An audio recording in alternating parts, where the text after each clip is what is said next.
इस वीडियो में हम अंडरस्टैंड करेंगे कि मार्केटिंग क्या होती है। मार्केटिंग समझने के लिए हम अमेरिकन मार्केटिंग एसोसिएशन की एक डेफिनेशन का मुतालिया करेंगे जिसके 4 पार्ट्स हैं। अगर आपको इन 4 पार्ट्स की समझ आ जाए तो आपको मार्केटिंग की समझ आ जाएगी। इस डेफिनेशन को लिखने वाले वो हजरात हैं जिनकी किताबें पूरी दुनिया में पढ़ाई जाती हैं, और इस डेफिनेशन को अगर आपने समझना है तो इसको आपको डिटेल में अंडरस्टैंड करना होगा। सो ये डेफिनेशन है, marketing is the activity set of institutions and processes for creating, communicating, delivering and exchanging offerings that have value for customers, clients, partners and society at large। तो इस डेफिनेशन में 4 हिस्से हैं जो कि मैं आपको बताता हूं। इसका जो पहला हिस्सा है वो है marketing is the activity set of institutions and processes, यानी कि मार्केटिंग एक एक्टिविटी है, एक सेट ऑफ प्रोसेसेस है या सेट ऑफ इंस्टीट्यूशंस हैं। इसका मतलब क्या है? इसका मतलब कि सारे काम जो आप करते हैं मार्केटिंग को करने के लिए। अब वो काम क्या क्या हो सकते हैं? अगर आपने किसी को हायर करना है, मार्केटिंग का बजट लगाना है, टीम के लिए आपने डेस्क खरीदने हैं, कंप्यूटर खरीदना है, ऐड का बजट लगाना है, जितने भी आप काम कर रहे हैं वो सारे काम आपको काम में शामिल हो जाएंगे। ठीक है। इसकी दूसरा जो पार्ट है वो है for creating, communicating, delivering and exchanging, यानी कि क्रिएट करने, कम्युनिकेट करने, डिलीवर या एक्सचेंज करने। क्या क्रिएट करना है, क्या कम्युनिकेट करना है अभी नहीं बताया, लेकिन वो सारे काम जो आप कर रहे हैं क्रिएट करने, कम्युनिकेट करने, डिलीवर या एक्सचेंज करने के लिए। अब बात आती है कि क्या करना है, ये एक्सचेंज होगा क्या। सो वो है ऑफर्स दैट हैव वैल्यू। तो इन्होंने प्रोडक्ट या सर्विस की बात नहीं की, इन्होंने बात की ऑफर्स, और वो भी ऑफर्स जिनकी वैल्यू है।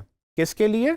For clients, customer, society at large, और बाकी जो ऑडियंस आपकी, जिसको आप ऑडियंस कह सकते हैं, वो सब शामिल हैं। तो इन 4 पार्ट्स को अगर हम अंडरस्टैंड करें तो मार्केटिंग एक ऐसा प्रोसेस है जिसका काम है कम्युनिकेट करना या डिलीवर करना। क्या? वो ऑफर्स जिसकी वैल्यू है, किसके लिए?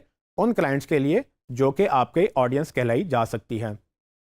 अब चूंकि ये जनरल डेफिनेशन है, इसमें उन्होंने कुछ स्पेसिफिक बात नहीं की, इसमें उन्होंने हर तरह की ऑडियंस, हर तरह के काम और हर तरह की चीज़ें बयान कर दी हैं। हमने ये समझना है कि इसमें से हमारे लिए क्या अहम बात है और हम इसको कैसे अपनी मार्केटिंग समझने के लिए अंडरस्टैंड करेंगे। सो पहले पार्ट की अगर बात करें तो पहले पार्ट में तो सिर्फ एक्टिविटीज़ थी। अब एक्टिविटीज़ क्या होंगी? वो आप अगर टीवी पे जा रहे हैं तो डिफरेंट एक्टिविटीज़ हैं, अगर आप अखबार में ऐड लगा रहे हैं डिफरेंट एक्टिविटीज़ हैं, और अगर डिजिटल की बात करें तो डिफरेंट एक्टिविटीज़ होंगी जो कि हम आपको इस कोर्स में पढ़ाएंगे भी। उसके बाद बात आती है कि कम्युनिकेट करना या डिलीवर करना। ये वो पैगाम है जो आप एक जगह से दूसरी जगह पे पहुँचाते हैं। मतलब है कि आपकी प्रोडक्ट है, उसके बारे में आपने अपनी ऑडियंस को बताना है, तो वो क्या मैसेज है, वो क्या चीज़ है, वो जो कम्युनिकेट कर रहे हैं आप, वो कम्युनिकेट करने वाला जो सेकंड स्टेप है उसके लिए जो भी आप एक्टिविटीज़ करते हैं वो शामिल हैं। फिर तीसरी बात है ऑफ़र्स की। ये इंपॉर्टेंट है। ऑफ़र्स इसलिए इंपॉर्टेंट है कि यहाँ पर उन्होंने ये बात नहीं की कि आपकी प्रोडक्ट या सर्विस, बल्कि बात की ऑफ़र की। तो क्या फ़र्क है प्रोडक्ट, सर्विस और ऑफ़र में? तो बेसिकली अगर आप एक मिसाल लें पानी की बोतल की, तो अगर आप पानी की बोतल ख़रीदते हैं बाज़ार से तो वो बेसिकली आप उसमें पानी ख़रीदते हैं, लेकिन जब आप पैसे दे रहे होते हैं तो आप किस किस चीज़ के पैसे दे रहे हैं? वो बेसिकली एक ऑफ़र है। फॉर एग्ज़ाम्पल, पानी की कॉस्ट है 10 रुपये, लेकिन उसमें बॉटल की भी कॉस्ट होगी, उसमें इस बॉटल को मार्केट करने की भी कॉस्ट होगी। वो जो हज़रात इसको बना रहे हैं, पानी को मैन्युफैक्चर कर रहे हैं या बॉटल को मैन्युफैक्चर कर रहे हैं, उसको बॉटलिंग में पैकेजिंग कर रहे हैं, ट्रांसपोर्ट कर रहे हैं, वो पेट्रोल का खर्चा आ रहा है, वो मशीनरी का जो खर्चा आ रहा है, वो सब चीज़ें कैलकुलेट करके इनकी कॉस्ट निकाली जाती है। सो बेसिकली सिर्फ पानी अगर आप खरीदते हैं तो शायद सस्ता होता है, लेकिन जब आप पानी एक ऑफ़र के तहत लेते हैं जिसमें आपको एक सर्टन चीज़ सर्टन तरीके से सर्टन अंदाज में पेश की जाती है, उसको एक ऑफ़र कहा जाता है। और इसीलिए उन्होंने इस डेफिनेशन के अंदर जो प्रोडक्ट है और जो सर्विस है उसकी बात नहीं की, उन्होंने बात की ऑफ़र्स। और सिर्फ ऑफ़र्स नहीं, वो ऑफ़र्स जिसकी कोई ना कोई वैल्यू है।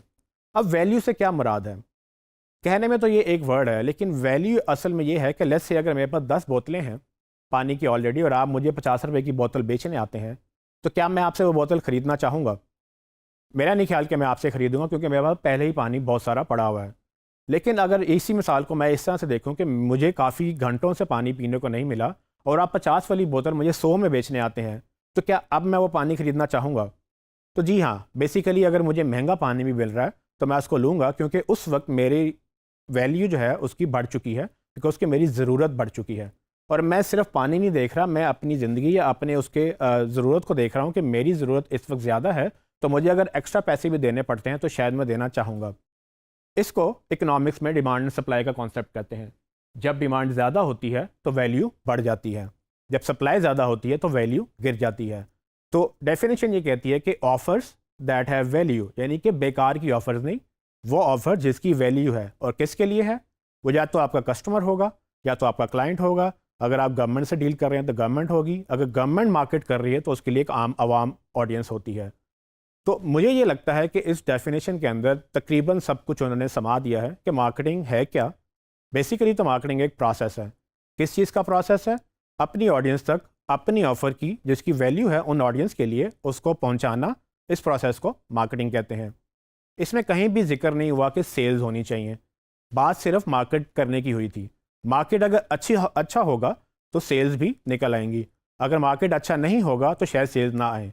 लेकिन ये कहना गलत है कि मार्केटिंग जो है ना वो सेल्स ही होती हैं।